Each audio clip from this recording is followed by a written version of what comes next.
All right, I'm back. I'm feeling a lot better. Got some food in me, some caffeine, ready for round two. And I just want to say this too, just about poker. Um, especially if you play well, you're gonna get bad beat a lot. I do want to say that. So if this is something that you're looking to get into, or this is something that you're looking to get better at. As you get better, what starts to happen is you start to play better hands, and you become hard to beat. And when you're hard to beat, the only way to beat you, right, is to, in situations where you get cooler. So I definitely, as we get the lights back on here, I definitely recommend that you don't step into this arena if you don't have thick skin, because you're going to get bad beat. People are going to celebrate. It's going to be frustrating at times, but this is the life that we chose. So we're ready to get back at it, with just a fresh mind, fresh attitude. Honestly, just ready to get in here and play some good poker, and let's see what happens. We are done with the Bellagio for the day, but we are at the Wynn. We're gonna hop into some 1-3. Let's get to it.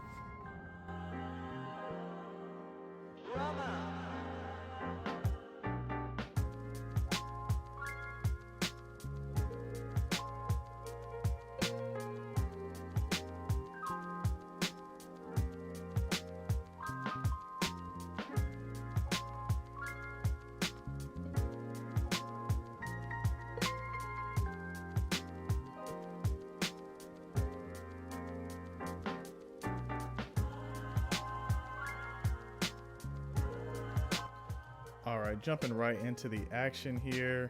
At my favorite place to play, we buy in for 500 and wake up in the hijack with 10-9 of hearts.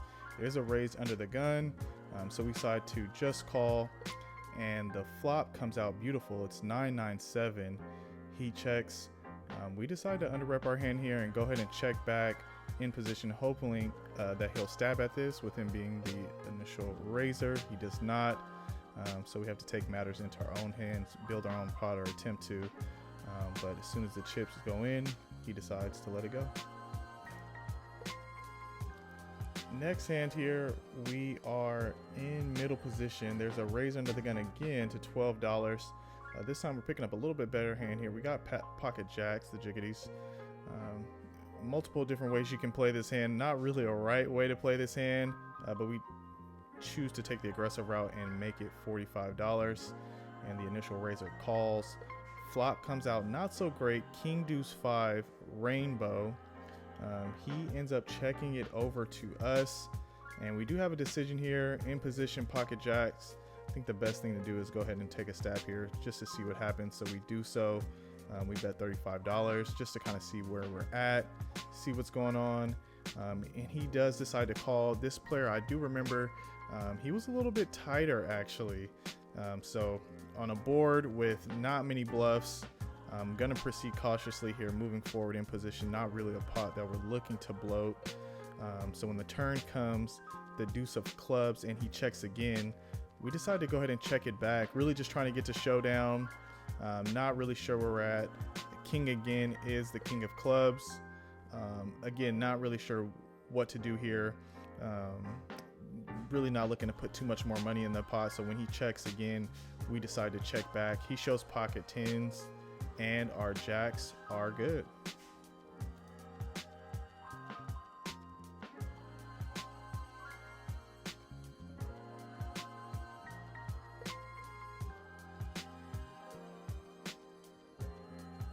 Right, pairs just seem to continue to come my way here. We are under the gun, and we pick up pocket eights. Definitely decide to open this to $12 and get called by middle position to our left. This lady, she had been playing a lot of hands, so kind of a wide range. Flop comes deuce deuce 3. We decide to continue for $15, and the turn is an ace, which is really good for our range. So really want to continue to put on the pressure here. So we continue to bet again against a player that does have a pretty wide range, as this card is a lot better for our range than their range, and they decide to let it go.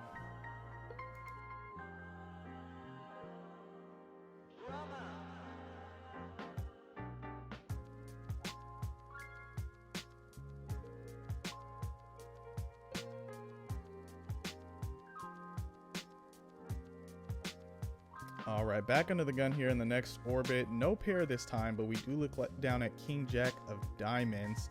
So we open it up to $12. Everyone seems to be getting tired of my stuff as we get called in multiple spots. The middle position calls, the cutoff calls, and the big blind decides to complete as we go multi-way to the flop, which comes out not so great, 8-4 deuce. Now this is a really weird spot, multi-way out of position, so we decide to check. And you know, we do end up facing a bet here from the cutoff, and we could continue. This player seems to be pretty tight, and from what I've noticed, so while I could call, decide to go ahead and let this one go. All right, this time we are in the hijack, looking down at Queen 8 of clubs. There is a limp from the low jack. We decide to go ahead and bump it up to $15, and we get called by the big blind, and the low jack decides to come along. Flop's a beautiful one. It comes queen, queen, jack. Multi-way gets checked to us. We decide to go ahead and check this one. And then on the turn, the big blind decides to lead out for $25 here. So we're going to go ahead and call. There's a flush here. Looking back on this, would really probably prefer to raise here instead of playing so trappy. Diamond comes on the river, not looking great for us. He goes ahead and bets out. Can't really let this one go, so we call. And he shows ace jack with the ace of diamonds, and our 3 queens are good.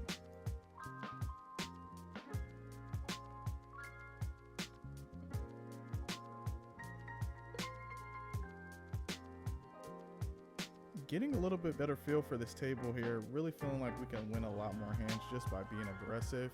So that's what we're looking to do here as we look down at ace jack of diamonds in middle position. There was an open under the gun for 12. We decide to bump it up to $45.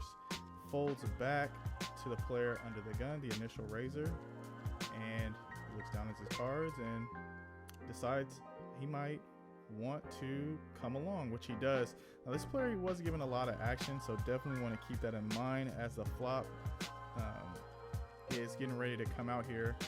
But just want to make sure that you're noticing certain player types and just kind of getting a read on how they're playing at showdown.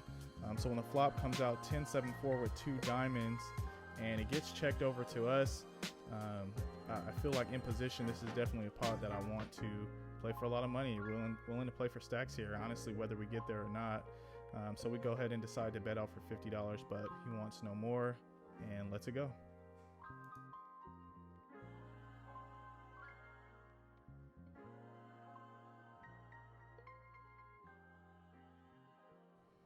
All right, a little bit of a limp pot action here as we look down at queen jack off in the big blind. There's 4 limps to us. We decide to go ahead and check our option, and the flop comes out beautiful, queen 10-9. So we got top pair with an open-ended straight draw. There is a flush draw out there, so there is some value to be had. So we go ahead and decide to bet $10 just to kind of build this pot a little bit. We are out of position, so we are proceeding with caution because this is a limp pot. We did get called by the cutoff here, who again I said was given a lot of action, so we love to see that. Turn comes out, deuce of spades, a brick of all bricks. Still really enjoying our hand here, really think we're ahead, so we decide to go ahead and continue for $20. See if we can build this pot up a little bit more, but he decides to let it go.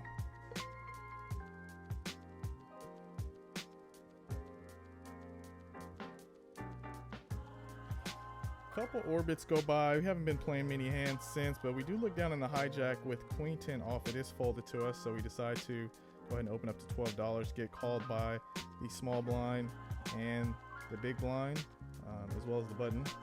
And the flop comes out pretty nice, 10-10-6. Gets checked over to us, so we decide to go ahead and continue here for $25. I'm really just looking to build a pot. There is a flush draw out there. So we want to charge for all draws and even maybe some overpairs, you know, some 9s, 8s. Just don't really believe that we have a 10 here. I want to continue. So we end up getting called in 2 spots here. And the turn is an interesting one. It's the ace of clubs. So it brings in a backdoor flush draw. So there's diamonds and clubs out there on the board. Again, we were called by the button and the small blind, so we're just not really too sure what's going on here, but still a lot of draws out of there.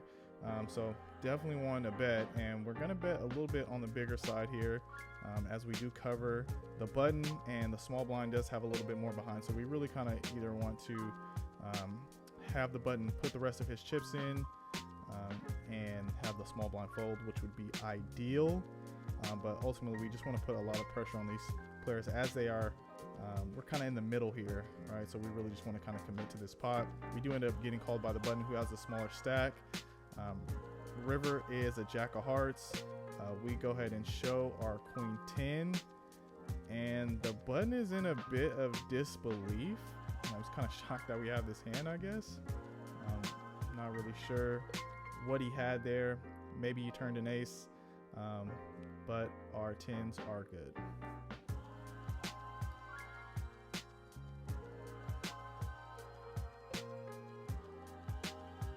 All right, we want to keep things rolling here. Picking up another pair under the gun, we look down at 2 red queens, the ladies. Love to see it. We go ahead and open up to $12, and then we get raised here by the big blind.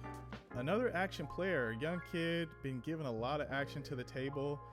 He's actually kind of short in regards to his stack size, so kind of in between here. We are in position, so I definitely could call, see a flop, and then hope he puts it all in. But I would like to see all 5 here, so we decide to go all in, putting pressure on any ace X suited hands, anything like that. Jacks, 10s, would hate to see a flop and then they fold. Flop comes out Jack 3 deuce 10 7. Not feeling too good about our queens, but he shows pocket 10, so we were dead the whole way. Happens, but totally okay with giving this guy action, as he's been giving the table a lot of action.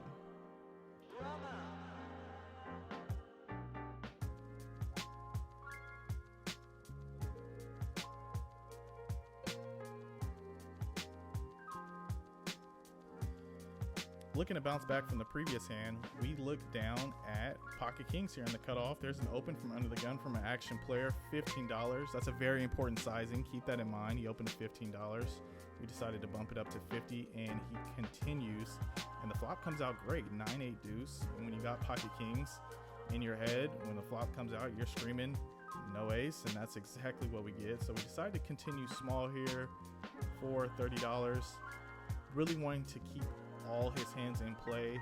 Ace queen, ace jack, any hands like that, even ace 10, right? Maybe he has 2 overs or a 9, wants to continue, and he does. Turn is safe. It is the 3 of diamonds. No longer looking to go small here, really looking to size up. In hindsight, I really would be looking to bet 120 or above pot, maybe even over pot in this particular spot. But in real time, we ended up betting $85. Again, not too fond of this sizing. Really wish I would have went bigger here, just to be polar in this particular spot. Though it is not a great board for us, it's probably not a great board for him, and he either has something or he does not in this particular spot. So I'm totally okay with going bigger than what we did. However, none of that matters, because he decides to fold and let this one go.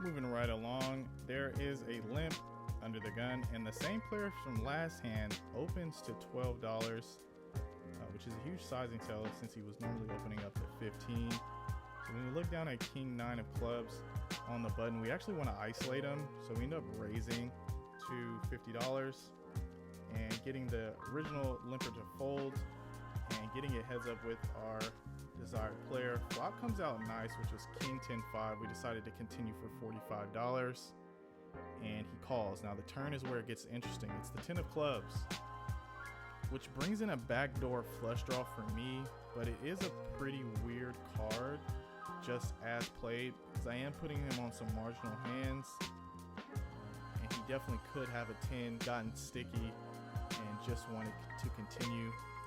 So I am keeping that in mind as I lead the turn here for $100 and get raised. So instantly my antennas go up here as he puts in 250.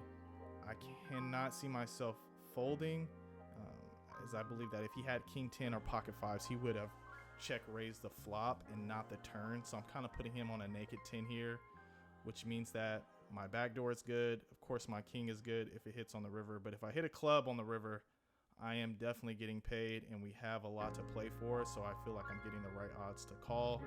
So I do, hoping for some luck on the river, and that's exactly what we get, the 6 of clubs. So as I am licking my lips here, just waiting to go all in if check 2, I really don't get the chance as he goes ahead and jams himself, and we quickly call. I mean, hey man, if you got a full house, you got a full house. And he does not. He actually has jack 10 off, and we are able to scoop in this massive pot here with a river club draw, which is exactly what we were looking for, and the exact reason why we called on the turn, even if we were not getting the right odds to call, which we definitely were. We know that if we hit our club on the river, then we're playing for it all, and it's going to be impossible for him to fold based on the SPR. So we take in this massive pot just due to being able to see a sizing tail, understanding this particular villain, being able to get the hand heads up, and obviously getting there on the river doesn't help. But man, the homework before all this helps a lot as well. As we look down at the stack, not too much more going on at this table, so we decide to call it a night, winning back everything that we lost earlier, plus some, and that just goes to show that's just how poker is, and sometimes it's important to just keep playing. Thanks for watching.